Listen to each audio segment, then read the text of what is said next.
नाम यश चौहान है। मैं सिनेमा में बतौर राइटर एंड डायरेक्टर कार्यरत हूँ। जी यश भाई, अभी हाल ही में ये जानकारी मिली है कि आपको बेस्ट डायरेक्टर का अवार्ड मिला है, तो सबसे पहले तो मुबारकबाद, शुभकामनाएं। Thank you. मैं जानना चाहता हूँ कि थोड़ा सा आप बताएं कि मुंबई से दूर बेंगलोर में इसका आयोजन हुआ था, तो ज़रा आप बताएं कि भाई क्या अवार्ड, क्या नाम था और साथ ही साथ किस चीज़ के लिए आपको अवार्ड मिला है। देखिए, सबसे पहले ये जो अवार्ड था उसका नाम है India film house film festival, और जो कि ये बेंगलोर की पूरी टीम थी। ऑर्गेनाइजर जो थे बेंगलोर के थे, और मैंने एक फ़िल्म बनाई थी बहुत प्यारी सोशल मैसेज पे, जिसका नाम था ऑर्फन। एक अनाथ बच्ची की कहानी है, और इसको मैंने, ये जर्नी बहुत खूबसूरत रही मेरी, जो है बहुत सारे अप एंड डाउन्स आए शूटिंग से लेके पोस्ट तक, बट फिल्म बन के तैयार हुई। और मुझे जैसे ही मौका मिला, पता चला कि आईफेस हेल्ड हो रहा है, तो मैंने अपनी फिल्म वहाँ पे सबमिट करी। और मेरा सौभाग्य कि मेरी फिल्म 9 कैटेगरी में नॉमिनेट हुई थी, जिसमें मुझे बेस्ट डायरेक्टर का अवार्ड मिला। जी यश भाई, करीब कितनी फिल्में वहाँ आई थी अवार्ड के लिए, जो ये चाहते थे कि भाई उन्हें अवार्ड मिले?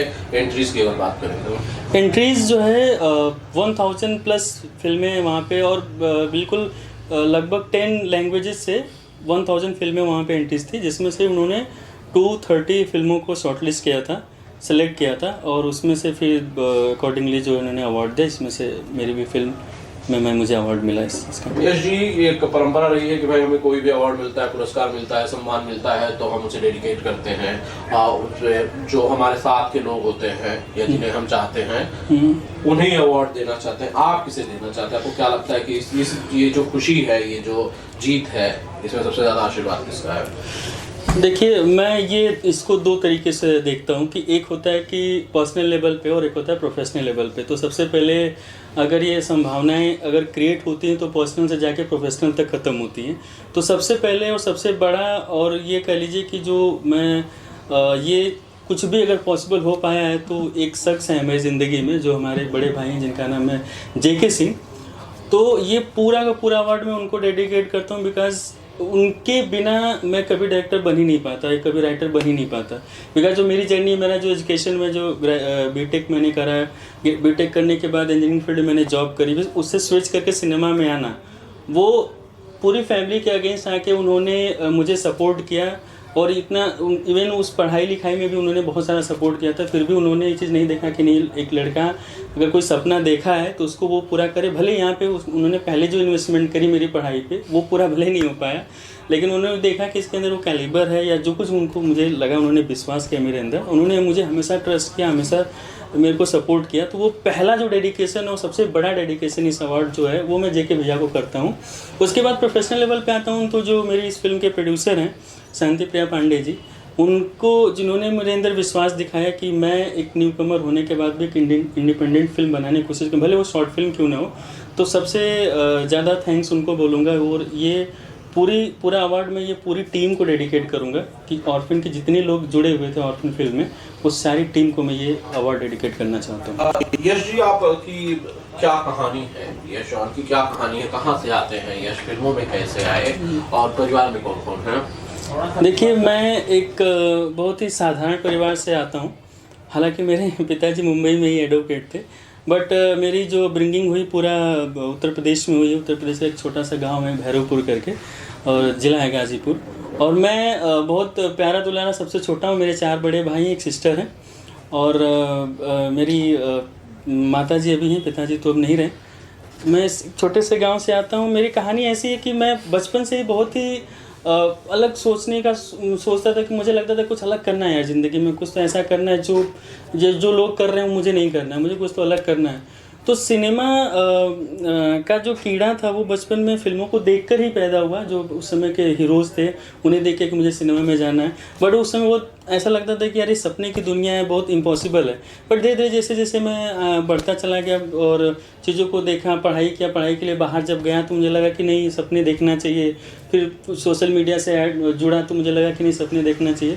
फिर वो सपना मेरा प्रबल होता चला गया, मतलब ऐसा लगा कि नहीं, मैं उसके करीब जा रहा हूँ। तो उसमें भी जब मुझे फर्स्ट टाइम कैमरा फेस करने का या कैमरा को देखने का जो मौका मिला वो भी मेरे जेके भैया की वजह से ही मिला था। उन्होंने ही वो प्लेटफॉर्म दिया था मुझे कि मैं कैमरे को फेस करूँ और सिनेमा को और करीब से जानूँ।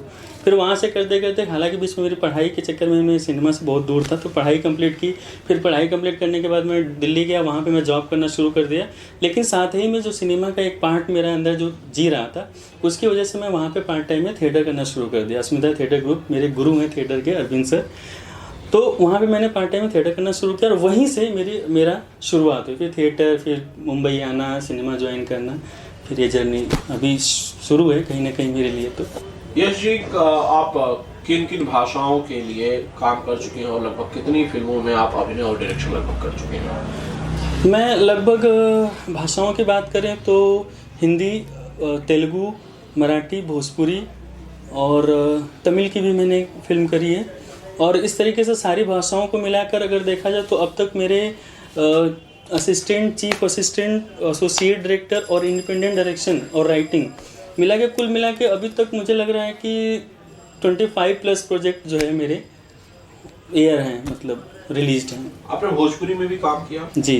भोजपुरी में आपने किस फिल्म में काम किया और क्या काम किया यश जी? भोजपुरी की सबसे पहली मेरी फिल्म थी जो थी उसका नाम था, बाद में नाम चेंज हो गया, पहले उसका नाम था सनम सरदार। वहाँ से मेरी जर्नी शुरू हुई थी। रवि सिन्हा जी बहुत अच्छे डायरेक्टर हैं, उनके साथ मेरी जर्नी भोजपुरी की शुरू हुई थी। उसके बाद मैंने बेटा बावली पार्ट 2 और उसके बाद फिर रंगीला, राधे रंगीला और इश्क कबूल, बहुत सारी फिल्में, बहुत सारे डेब्यूटेंट डायरेक्टर्स थे जिनके साथ मैं एसोसिएट किया। और वांटेड पवन सिंह की जो है मैंने उस फिल्म में भी मैं बतौर असिस्टेंट था। और इस तरीके से बहुत सारे प्रोजेक्ट्स हैं जो मैं अभी काउंट करूं तो अगर अब रिमाइंड करना पड़ेगा मुझे। फिर आपने भोजपुरी में अचानक से आप एक्टिव क्यों नहीं रहे? फिर आप अचानक से, जब आप असिस्टेंट और एसोसिएट डायरेक्टर भोजपुरी में बनते हैं, तो आपने फिर भोजपुरी में डायरेक्शन क्यों नहीं किया? फिर हिंदी की तरफ क्यों चले गए? देखिए, ये एक संयोग था, एक ऐसा संयोग था कि मैं एक्चुअली मैं मल्टी लैंग्वेज फिल्में करता रहा हूँ और भाषा में फिल्में करता रहा हूँ। तो एक ऐसा पॉइंट आया था जब मुझे ऐसा लगा कि मुझे ना अब कुछ करना है हिंदी में। और हिंदी की मैं कुछ फिल्में पहले भी कर चुका था। तो उसी टाइम पे ऐसा पीरियड आया जब मुझे लगा कि नहीं यार, इतना ही पोटेंशियल मुझे यहाँ पे देना और इतना ही पोटेंशियल यहाँ पे देना है। तो कुछ ऐसे मौके मेरे पर्सनल लाइफ में ऐसे हैं कि मुझे डिसीजन लेना पड़ गया कि नहीं, मुझे अब हिंदी में ही काम करना है।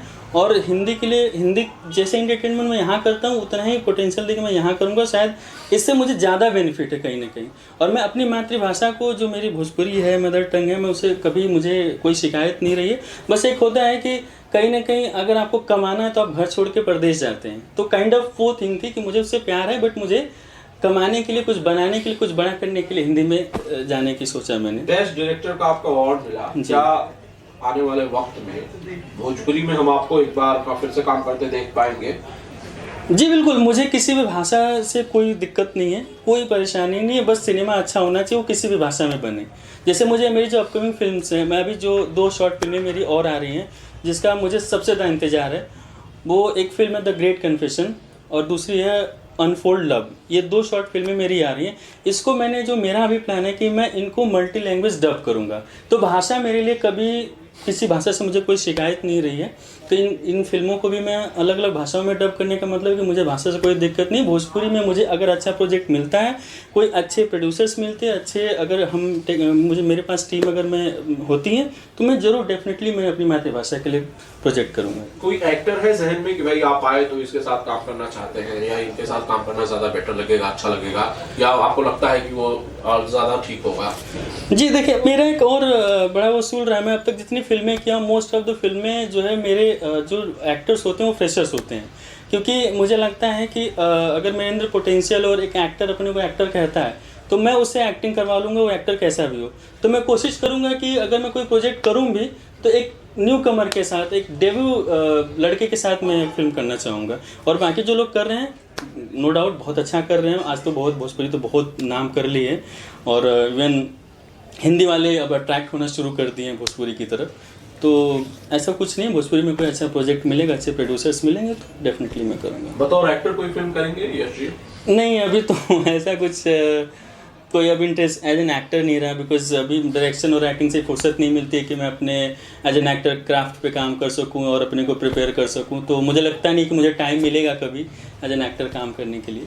चलिए, एक बार फिर से हमारी शुभकामनाएं, बधाइयाँ आपके बेस्ट डायरेक्टर अवार्ड के लिए। थैंक यू जी, धन्यवाद।